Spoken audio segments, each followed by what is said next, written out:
আজ ছিল দুজনেরই ছুটি, তাই আনন্দে আনন্দে বিকেলবেলা বেরিয়ে যাচ্ছি ফুচকা খেতে।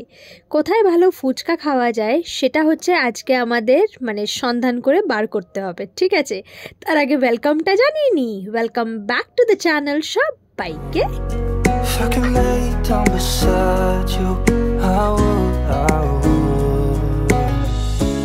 Even if you're gone, I won't forget you.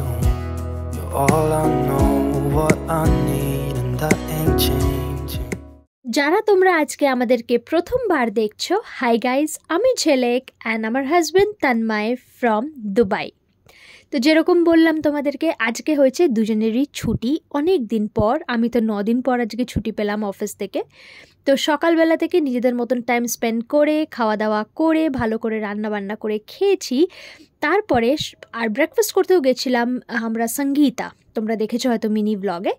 বিকেলবেলা তন্ময় বলছে, ঝিলিক জানো তো ক্রেভিং হচ্ছে ফুচকার, অনেক দিন ফুচকা খাইনি। বললাম ঠিক আছে চলো, এখানে তো অনেক চাটের দোকান দেখেইছি, চলো লেটস ট্রাই। তো দেখলাম বেঙ্গালুরু চাট বলে লেখা আছে, তো ভাবলাম ঠিক আছে, বেঙ্গালুরু চাট বলে লেখা আছে যখন, চাটের ভ্যারাইটি থাকবে, লেটস ট্রাই দিস ওয়ান। গেলাম, এখানে 12 দিরামে 8টা ফুচকা দিয়েছে, তার সাথে 2টো জল দিয়েছে। জানি না কেন, দুটোর টেস্টই মোটামুটি একই ছিল।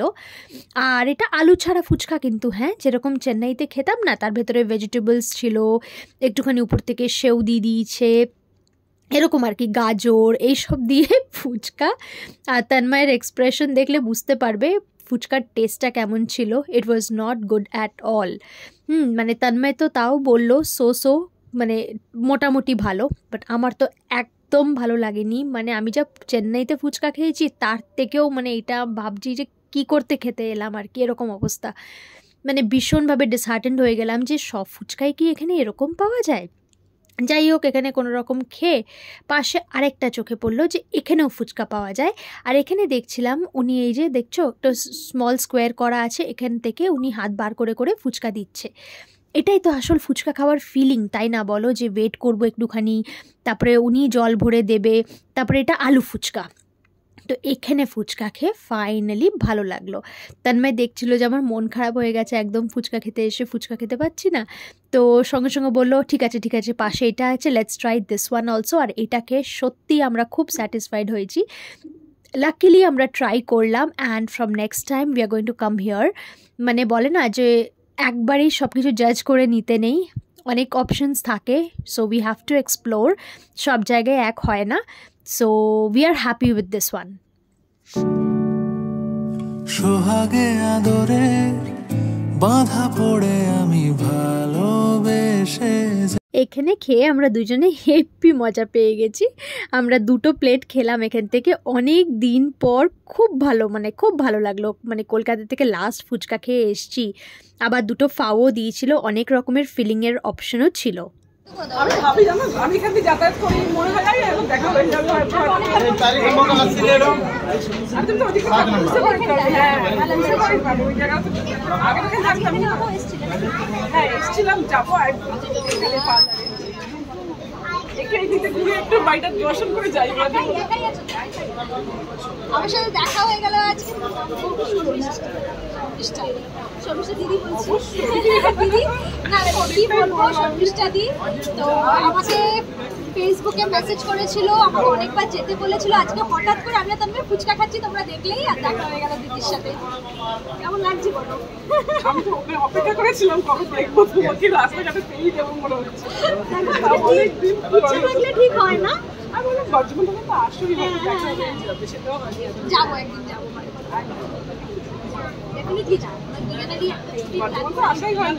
আজকেই প্ল্যান করছিলাম যে যাবো জুতো কেনার জন্য, তারপর বললাম যাবো না, সরি বাইরে খেতে হবে না, বাড়িতে আমরা কালকে যাচ্ছি। আজ শর্মিষ্ঠাদির সাথে দেখা হয়ে খুব ভালো লাগলো। আমরা দুজনে ফুচকা অলমোস্ট খাওয়া হয়ে গেছিলো, তন্ময় বিলিং করছিল, তখন দিদি পেছন থেকে এসে আমাদেরকে ডাকলো। দিদি অনেক দিন ধরেই আমাকে ফলো করে, তো ফেসবুকে আমাকে মেসেজও করেছিল। আজকে হঠাৎ করে আমাদেরকে দেখতে পেয়ে পেছন থেকে ডাকলো, আর প্রচুর গল্প করলাম আমরা, অলমোস্ট 45 মিনিটস আমরা গল্প করলাম। তোমাদের মধ্যেও কেউ যদি আমাদেরকে দেখতে পাও রাস্তাঘাটে, প্লিজ এসে আমাদের সাথে কথা বলো, আমাদের খুব ভালো লাগবে। তারপরে চলে এলাম আমরা সুপার মার্কেটে, এখান থেকে টুকটাক কিছু জিনিস কেনার ছিল। আজকে তোমাদের সাথে চিকেন স্টিক কাবাবের রেসিপিটা শেয়ার করব, বাড়িতেই বানাবো। তানময় বলছিল বাইরে খাবে আলাম না, বাইরে খেতে হবে না, চলো আমি বাড়িতেই বানাবো আর সবার সাথে আমি শেয়ারও করব। এরকম অনেক রেসিপি জানি, কিন্তু না মানে ট্রাই করা হয় না, সময়ের অভাবে না ট্রাই করে উঠতে পারি না। বাট এখন দেখছি বেশ ভালো লাগছে আমার নতুন নতুন জিনিস ট্রাই করতে, তো ভাবছি হ্যাঁ আমিও নিজেও ট্রাই করব, তোমাদের সাথেও শেয়ার করব। এখান থেকে আমরা 2 কিলো ডাল নিয়ে নিলাম, মুসুর ডাল বাড়ন্ত, একবারে 2 কিলো মুসুর ডাল নিয়ে নিয়েছি। আর ওই যে স্টিক কাবাবের স্টিকটা আমাদের কাছে নেই অবভিয়াসলি, তো এই সুপার মার্কেটটাই পেলাম না, তাই তার মেয়ে আবার ছুটতে ছুটতে ডে টু ডে গেল, আমাকে বললো তুমি ব্যাগ নিয়ে এখানে বসো, আমি ডে টু ডে থেকে নিয়ে আসছি। এখানে বসে কি ভালো হাওয়া দিচ্ছিল, এখনও মানে রাত্রেবেলার দিকে এখনও প্রচণ্ড হাওয়া দিচ্ছে দুবাইতে। হ্যাঁ দিনের বেলা আর সোয়েটার পরতে হচ্ছে না, বাট আমি যখন মর্নিং শিফট যাচ্ছি আমি কিন্তু এখনও সোয়েটার পরে যাচ্ছি, বাফার জ্যাকেটও কখনো কখনো পরতে হচ্ছে, যখন মর্নিং 5:30টার সময় বেরোচ্ছি না তখন বাফার জ্যাকেটও মাঝে মধ্যে পরতে হচ্ছে। যদিও বা আমার শীত একটু বেশি, আমি একটু শীত কাতুরে, অন্যদের হয়তো এত ঠান্ডা লাগে না যত না আমার লাগে, আমি একটু শীত কাতুরে আর কি, বুঝলে তো, আমার একটু বেশি ঠান্ডা লাগে, তাই হয়তো আমি বেশি সোয়েটার পরছি। বাট হ্যাঁ সো এখনও হালকা হালকা ঠান্ডা আছে, দিনের মানে ভোরবেলার দিকে তো ভালোই ঠান্ডা লাগছে। যাই হোক বাড়ি এসে তানময় কাটাকুটিগুলো করে দিল। আমার না চপিং করতে প্রচণ্ড টাইম লাগে জানো তো, মানে আমি মানে খুব স্লো চপিং করতে, রান্নাবান্নায় একটু ফাস্ট আছি বাট চপিং করতে আমি ভীষণ স্লো। যাই হোক চপিং তো সবসময় তানময়ই করে দেয়, ওইদিকে সব কাটাকুটিগুলো করে দিল, এদিকে আমি তোমাদের সাথে শেয়ার করছি এবার কেমন। চিকেনে দিলাম হলুদ দিলাম, নুন দিলাম, একটু কাশ্মীরি রেড চিলি পাউডার দিলাম, আর এদিকে দিচ্ছি হচ্ছে মিট মশালা আমার কাছে আছে, মিট মশালা দিচ্ছি। তোমরা চাইলে এর মধ্যে তন্দুরি মশালাও দিতে পারো, চাট মশালাও দিতে পারো, তোমরা এর মধ্যে দইও দিতে পারো, বা একটুখানি তোমরা বেসনটাকে রোস্ট করেও দিতে পারো কিন্তু, ঠিক আছে। বাট আমি আজকে একদম আমার কাছে যা যা আছে আমি সেটা দিয়েই করছি। এর মধ্যে আমি অ্যাড করছি ক্যাপসিকাম, পেঁয়াজ আর আদা রসুনের পেস্ট অ্যাড করতে হবে, ঠিক আছে, ওটা আমি পরে অ্যাড করেছি, ভুলে গেছিলাম, তানময় পাশ থেকে মনে করিয়েছিল আর কি। আর অনেকটা লেবু দিলাম, লেবু দিয়ে ভালো করে এটাকে ম্যারিনেট করে এবার আমি ফ্রিজে রেখে দেবো। প্রথম ভাবতাম যে এগুলো কি আমি পারবো, এগুলো কি ঘরে হয়, এগুলো কি ঘরে করা যায়, বাট আস্তে আস্তে না মনে হচ্ছে যে হ্যাঁ সত্যি তো করা যায়। মানে বাইরে এত টাকা খরচা করে মানে মনও ভরে না, পেটও ভরে না, কিছুই না, বাড়িতেই যদি করে নেওয়া যায় হেলদিভাবে নিজের মতন করে, আর কি ইনগ্রিডিয়েন্টস দিচ্ছি, কতটা তেল ইউজ করছি, সবটাই নিজের আয়ত্তে থাকবে, তাহলে জিনিসটা কেমন হয় বলো তো। হ্যাঁ একটু টাইম কনজিউমিং, আই আন্ডারস্ট্যান্ড, হয়তো সবসময় ইচ্ছে করে না, বাট কখনো কখনো মাসে 1-2 বার তো নতুন নতুন রেসিপি ট্রাই করা যেতেই পারে, তাই না বলো। তো এই আর কি, তো সব কটা ম্যারিনেট করে আমি ফ্রিজে রেখে দেব, ঠিক আছে। আগে স্টিকে করে এগুলো গুছিয়ে নিচ্ছি, তারপরে কিন্তু ফ্রিজে রাখবো। তো স্টিকের মধ্যে আগে নিলাম ক্যাপসিকাম, তারপরে পেঁয়াজ, তারপরে 2-3টে চিকেনের পিস, তারপরে আবার ওটাকে লক করার জন্য পেঁয়াজ আর ক্যাপসিকাম। তোমরা কিন্তু ক্যাপসিকাম পেঁয়াজ 2টো চিকেন, আবার ক্যাপসিকাম পেঁয়াজ 2টো চিকেন, আবার লক করার জন্য পেঁয়াজ আর ক্যাপসিকামও দিতে পারো, ঠিক আছে, যেরকম তোমাদের সুবিধা, বাট লক করার জন্য উপরে ক্যাপসিকামটা দিও, নাহলে কিন্তু বেরিয়ে যাওয়ার সম্ভাবনা থাকে। আর আমি উপর থেকে আবার চিলি ফ্লেক্স দিয়ে দিচ্ছি, কারণ আমি একটু ঝালটা বেশি ভালো খাই তো। এর মধ্যে কিন্তু কাঁচা লঙ্কা বাটাও দেওয়া যেত, বাট আমাদের তো এখনও মিক্সি আমরা কিনিনি, মিক্সার গ্রাইন্ডারটা এখনও আমাদের প্রয়োজন পড়ছে না, বাট কিনবো করছি আর কি, বুঝলে তো, দেখি কবে কিনি। তো আজকে আমি চিলি ফ্লেক্সই দিয়ে দিলাম উপর থেকে। এবার চলো রান্নার প্রসেসটা শেয়ার করি তোমাদের সাথে। তেলটা যখন গরম হয়ে গেল, খুব বেশি তেল দিয়েছি যে তাও না, দেখতেই পাচ্ছ প্যানে কতটুকু তেল আছে। এবার আমি স্টিকগুলোকে উপর থেকে দিয়ে দিলাম। আমি ম্যারিনেট করে রেখেছি 1/2 hour থেকে 40 minutes, 1/2 hour 40 minutes এনাফ। তোমরা চাইলে 1 ঘন্টাও কিন্তু ম্যারিনেট করে ফ্রিজে রাখতে পারো। এবার একদম স্লো কুক করবে, একদম স্লো কুক, তবে তো জিনিসটা ভালো করে কুক হবে। কারণ চিকেনটা হয়তো কুক হয়ে যাবে, কিন্তু ক্যাপসিকাম যদি কুক না হয় না, কাঁচা মশলার কিন্তু গন্ধ বেরোবে। তাই কিন্তু একদম স্লো কুক করে করে তোমরা চাইলে ঢেকেও কুক করতে পারো। আমি ঢাকিনি, আমি চোখের সামনেই ছিলাম তো আমি বারবার করে ওটাকে ঘুরিয়ে দিচ্ছিলাম আর কি, একদম স্লো কুক করছিলাম।